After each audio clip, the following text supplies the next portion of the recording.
20% of students who don't have help don't get into the college of their choice. And 60% of those students said that they wish they had some expert help in the most stressful time of their high school experience. Wow, that's remarkable.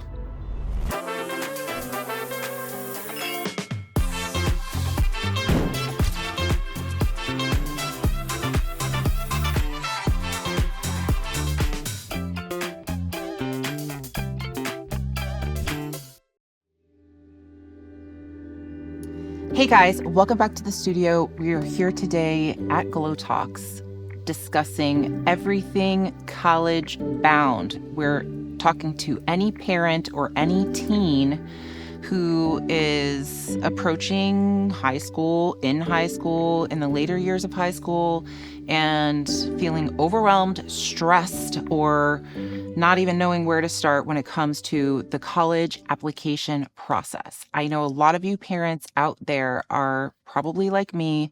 When Ava was approaching her senior year, we had no idea even where to start with that Common App. As soon as she was like, "Mom, what's a Common App?"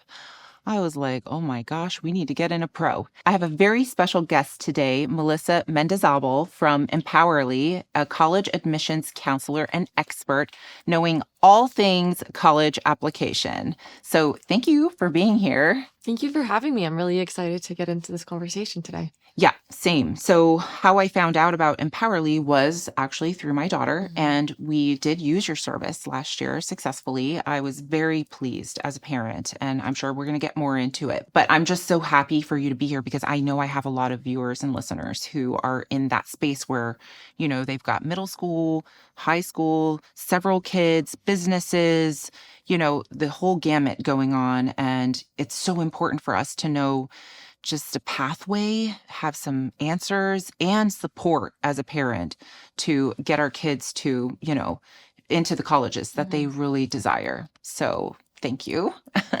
Tell me a little bit about your background and how you found yourself at Empowerly.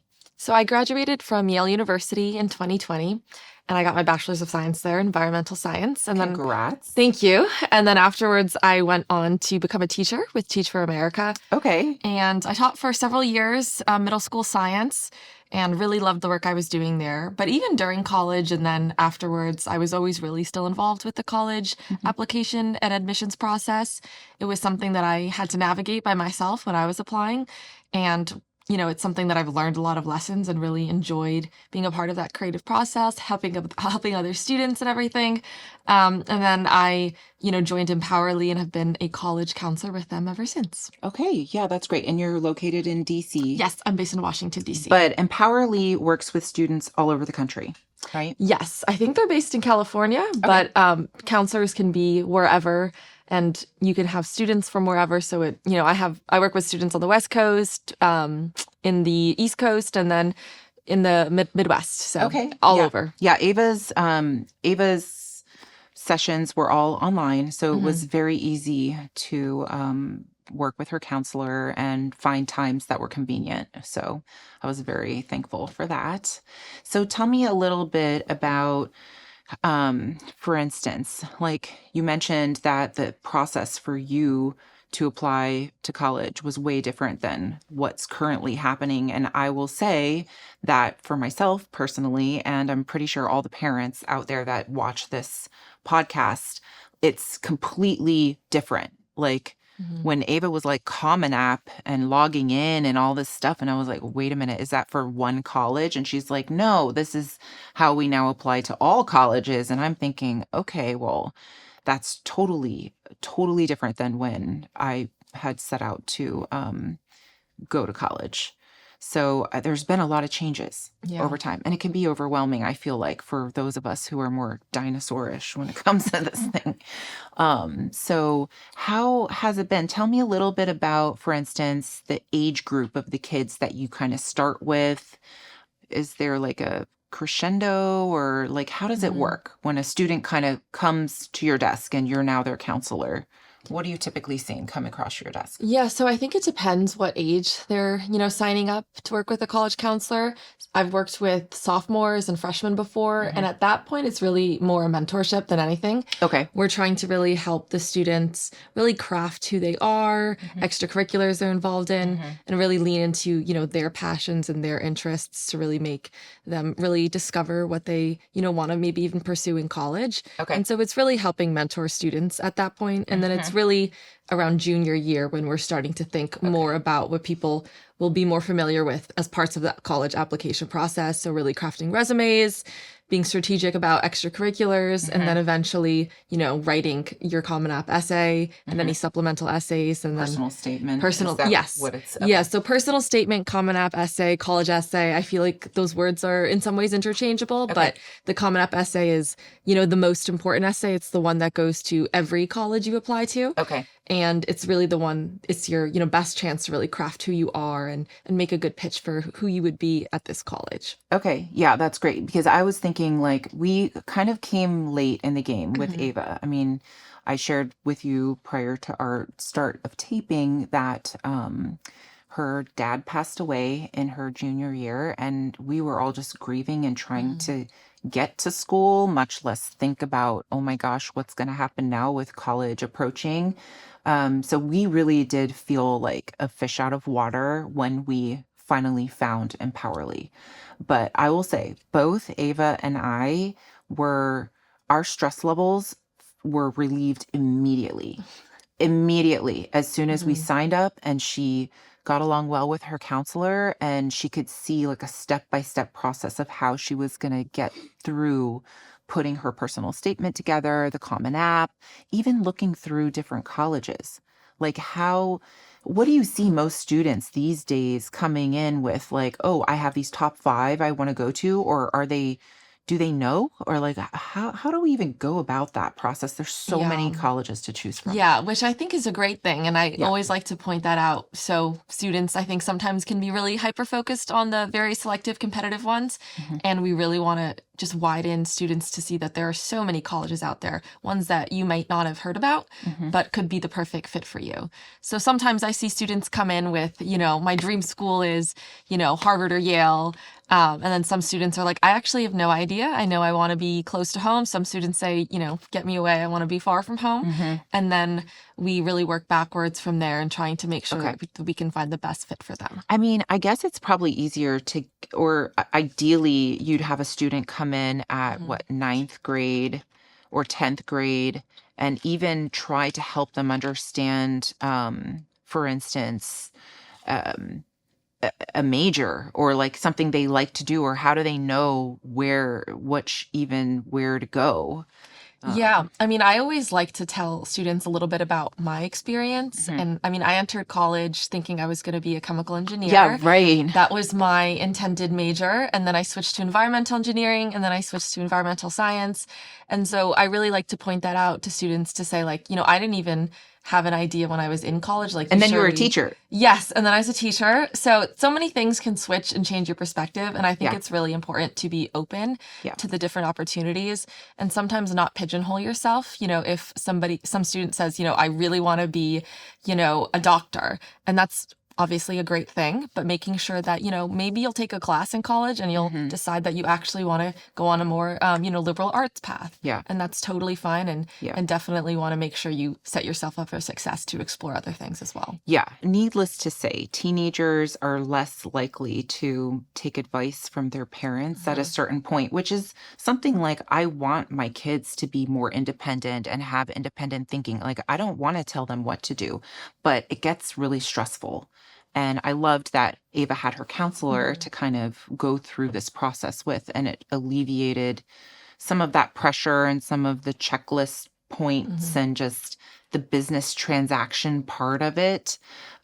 Do you find that families are pretty stressed and overwhelmed by the time they come to Empowerly? Like what kind of things can we do, right, as parents for our kids to make it less stressful? I mean, I think one of the biggest things is starting early. Mm. So, as I mentioned, sometimes I have parents and students coming, junior year, and those are definitely the ones who are a bit more stressed, Yeah. and they already think they're We were so behind. stressed. Yeah, and I always like to say, even coming now is still good than, starting senior year. Sure. But then I do notice that parents who start, freshman or sophomore year, start thinking about that college application process are definitely a lot less stressed. And Okay. then everything is just so spread out because you have such a head start that it can definitely help ease the stress of students and parents. Okay. What about, I can imagine that there are families out there where the parents also have an idealized view of hmm which colleges their students should go to, etc.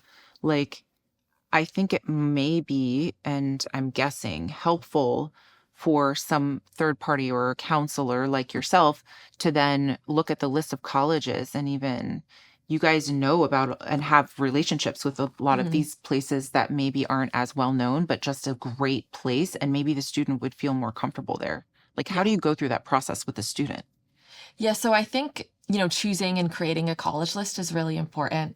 And so, I have a set of questions myself that I like to ask students Mm-hmm. and really make sure that they feel that they'll be, at home at that college. I mean, Mm-hmm. at the end of the day, that's going to be, that student's home for 4 years and Right. the most formative years Yeah. in some cases and can really be a wonderful experience. And I think, Or really, not. or not. Yeah. So finding that right fit is so important.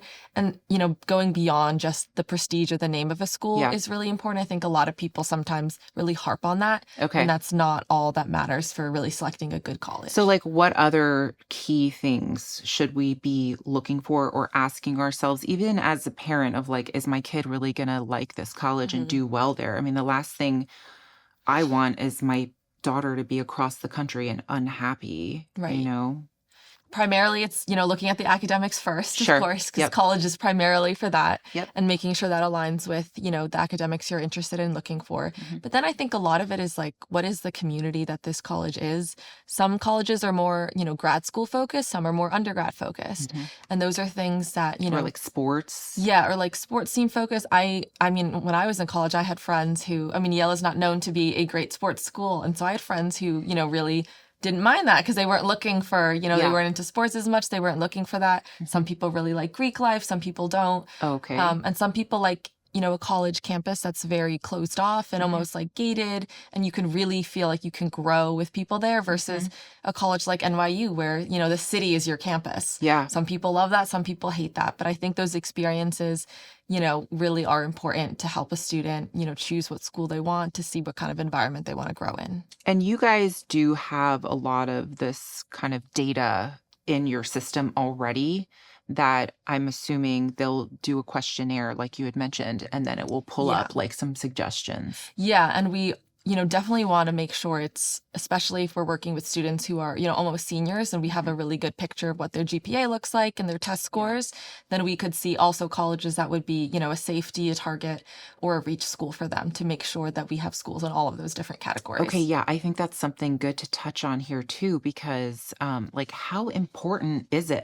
Okay, clearly, I guess we can surmise that some schools are going to be more cut on like you have to have this GPA or above before we'll even consider you. But what about the testing? Because I know now a lot of schools don't even require SATs anymore.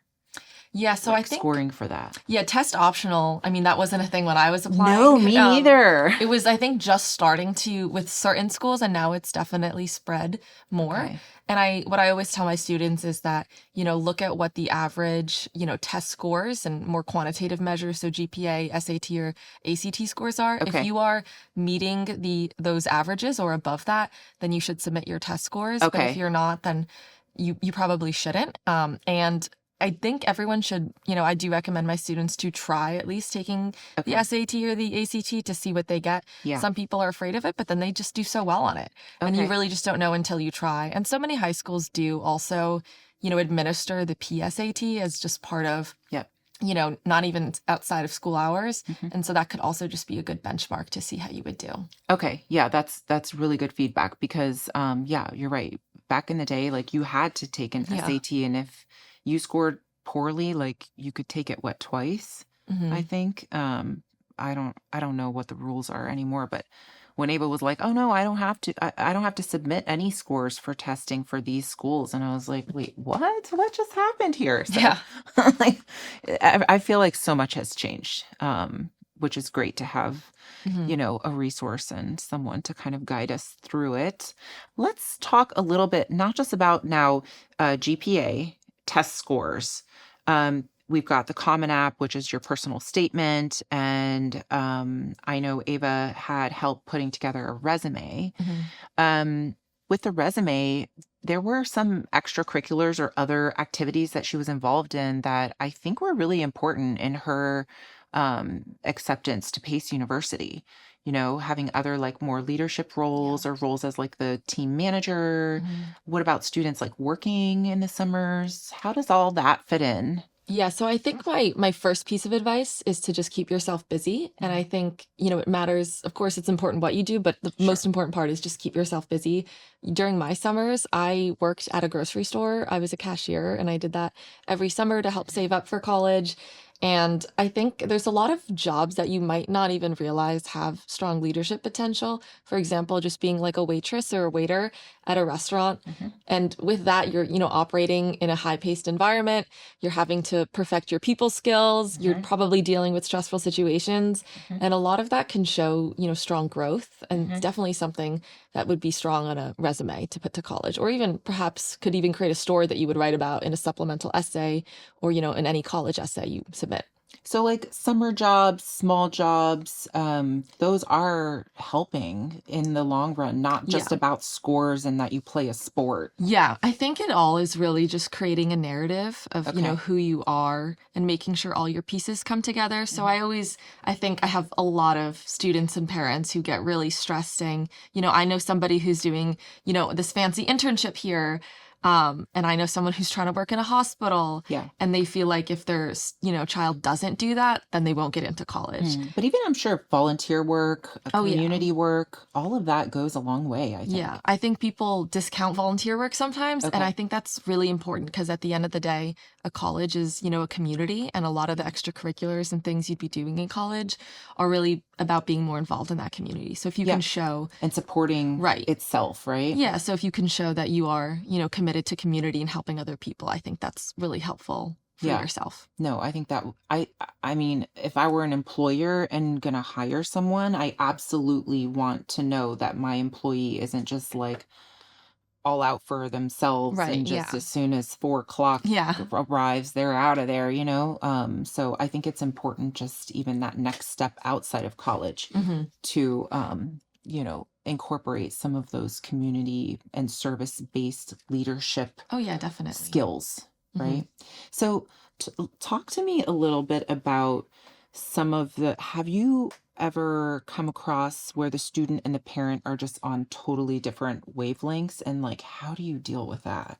Sometimes, yeah. I think, I've seen more hands-on parents Okay. and then more hands-off parents. Mhm. I think, usually it happens with more hands-on parents and, they want their child to go to this school or to stay and study this thing. And, the student doesn't want to do that. And so I think it's really, I have a lot of conversations. And I think, as a teacher, I was dealing with parents all the time. Mhm. And so, I'm fortunate enough to have that experience and that background that Yeah. I can bring to college counseling, which I think is really helpful in learning how to mediate between the two. And as you said earlier, coming in as like the expert. And I think I already have a lot of trust and rapport with both of them in that aspect. So I've learned how to kind of bridge that. Okay, so that's a role as the counselor that Yes. you can provide Yeah. like as a third party Yeah. to the parent separately from the student. So what's something like you might tell a parent if they're really getting frustrated and that they really want their student in certain schools, like how would you respond to something like that? Yeah, I think if, a parent wants their student to go to, let's say, just like a really prestigious university that maybe the test scores aren't there. And I always like to say, we can definitely put that in as a reach school. We can try, but we also want to make sure we're being, reasonable Mhm. and putting, most of our efforts towards what's going to be the most fruitful Okay. and helping have that conversation, bringing people back to reality. And I think having, looking at what are the test scores, what's the GPA in some cases, extracurriculars, and then presenting them with, hey, these are all these schools that are fantastic and a great fit. Yeah. And I think that can also really open the parents' eyes, because it's not just students who see a flashy name for a school and only want to apply there. So. Yeah. Yeah, no, I really believe that. And I think that's more of a traditional kind of viewpoint, because even after coronavirus, I noticed that there were more students who just simply weren't ready for college. Yeah. And instead, they would take the year off and perhaps work or maybe do like a vocational school or something like that. Like, how is that viewed in the college community? Is that something that's like a hit on the student if they don't want to go right away to college? I don't think so at all. Okay. And I think if you are, being strategic about your gap year, then it can actually be helpful, right? Okay. Because then you're coming into college with a better sense of what you want to study, Yeah. and you don't waste that first semester, year kind of floundering in school, Yeah. which can sometimes, be even more detrimental. Yeah. So Well, and I can imagine even just with all the mental health issues and whatnot, like I really feel so strongly that the student should be set up for success in Right. every measure possible. And if that means taking a 1 year break and not going straight from high school to college, then that's what that means. And it's good to hear that it's not such Yeah. I don't know. I just think there's all these stigmas or these old ways of thinking that it's just not, the perspective has shifted. Yeah, there's definitely a lot of that. But now I think there's also so many gap year programs, whether you're volunteering or you're structuring it yourself, or you're doing one of these longer programs that lets you do maybe exploring your academic interests outside of an academic setting or volunteering. I think those things can be really helpful to kind of inform what you want to do in college. Okay. Yeah. Well, and I'm sure that can also take the stress and a load off of the student and a parent, right? Just getting that consultative advice back of being Yeah. like, okay, this isn't going to ruin your chance of like Right. getting into college. Yeah. Because it is so stressful. I didn't really realize until we got to this point. Now, my two boys are in high school, and now since Ava's going off to college coming soon, I don't feel as nervous about the whole situation. But I mean, I'm pretty sure there's a lot of parents here that are in the first time boat, and they're just like deer in the headlights. So talk to me a little bit about, for instance, how, let's say with a student coming in kind of late, right, in the game, what kind of things would you suggest to them in order to, put their best foot forward, even though maybe they didn't strategically like get summer internship or do a lot of volunteer work? I mean, it's unfortunate there are a lot of public schools and schools, even private schools, that just don't have roles like that for Yeah. the students to fill. Like, what kinds of things that could they do? So I think, seeing what the high school offers, Mhm. but then as you said, sometimes it's a pretty short list. Yeah. And then there's a lot of things outside of that. I think community service is the first thing that comes to mind, Mhm. but then making sure it's something that the student, is excited about. And there's Okay. so many different types of community service roles, Yeah. whether you're working, with people or with the environment or some aspect. There's so many different things people can do. And so I think that's something that's, help will always be needed. And Yeah. that's always something that a student can Well, explore. and it just shows strength on their resume and their application, in addition to whatever they've done in their education and with their GPA numbers and whatever. Yeah, and even exploring something outside of high school shows initiative in and of itself, right? Like you had to go outside of what was offered to you, and you were ambitious with that, and you were trying to find other things because you weren't satisfied with maybe what your limited high school offered. Yeah. And I think those things are also, a really important message too. Yeah, no, that's really fantastic. I feel that just with the sheer overwhelm of it, I can imagine that you probably come across a lot of students who are stressed out, anxiety ridden, mood swings, depression. I mean, this is all very common, I think, with the age group, and even more so with this modern day.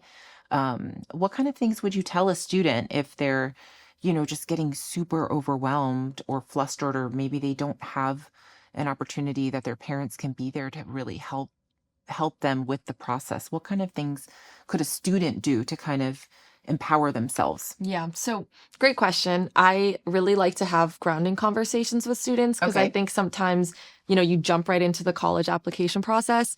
and the student may not even have time to process like, why do I want to go to college? Or like, what am I even passionate about? Yeah. And I think those are the most important things. Like with any goal anyone's pursuing, you got to have a passion and desire for it. You can't just be blindly going forward with it. Yeah. Which I think, the pace and the competition with college apps can definitely make people kind of forget about those questions in the beginning. Yeah. So I always like to really talk to students, and, when we have our first sessions, just get to know them, because we're going to be, working together for a couple years and seeing each other so often, and seeing like, what drives you? Like, what are you interested in?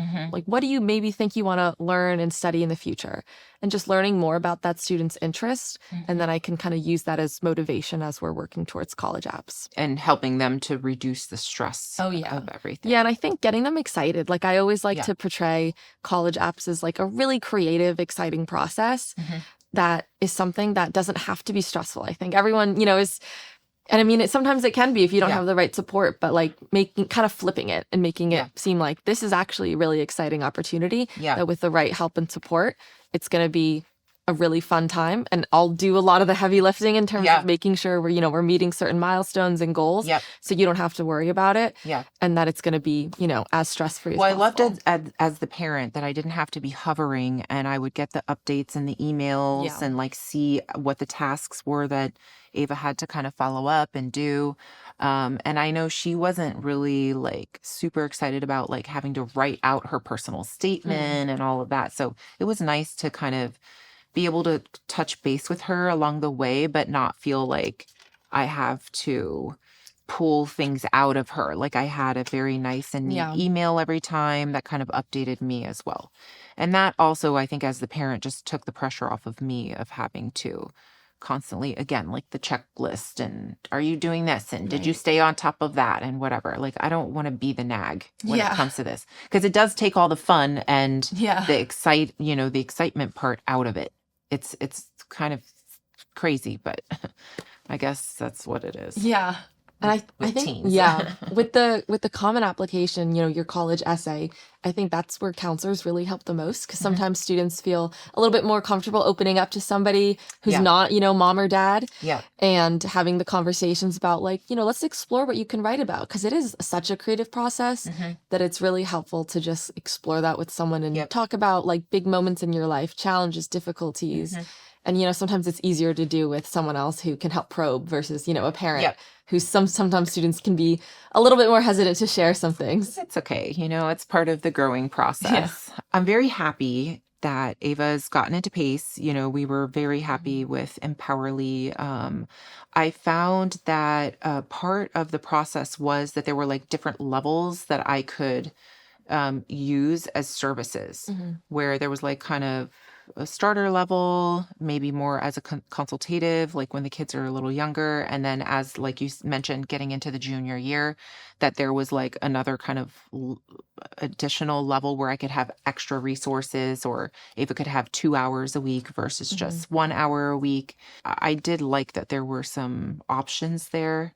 What do you find along the way? Do you have a lot of students kind of going full throttle or consultative, or? Yeah, I think it depends on, the student. I think for most earlier on, so freshman, sophomore year, there's not as much to discuss, and it's better to kind of pace it out over, maybe meeting Discovery. once every month. Right. Yeah. And then, some students I work with are super hands-on themselves, and they're like really excited to dive in. And then some students are not so as much. And I think that's, really when the counselor can step in and help kind of shape, how the progress will go throughout the year and things like that. So it really just depends, but we're really adaptable. And, when we see that, we need to be more hands-on, we can easily do that too. Like the one thing that blew my mind was, back when I was applying for colleges, I'm like, okay, 5 colleges, that's plenty. And, you had to do a separate application for each and have handwritten stuff. And then you'd have to get your transcripts sent directly from the school and all this stuff. Now with Common App, it seems like, it's like the invention of the dishwasher. Like all of a sudden you've got this system that allows you now to apply to many schools using like this one common app. But then it seems like, just like the dishwasher, if you only are hand washing 1 or 2 dishes, you're not making a lot of dishes dirty. But now you have your dishwasher, you have like 1,000 dishes that are dirty and just throw them in. So like, what's the average? Like, what should parents or students, aim for as far as how many colleges they should apply to, even? Yeah, great question and a good point about that. I think I like to say no more than 20. I like to shoot for around 15 Okay. because, you're applying to three main types of schools, your safety schools, your target schools, and your reach schools. Okay. So safety schools, for those aren't familiar, these are the schools that you're pretty much going to get in. Again, nothing is a guaranteed with the college application Sure. process, but you are overqualified.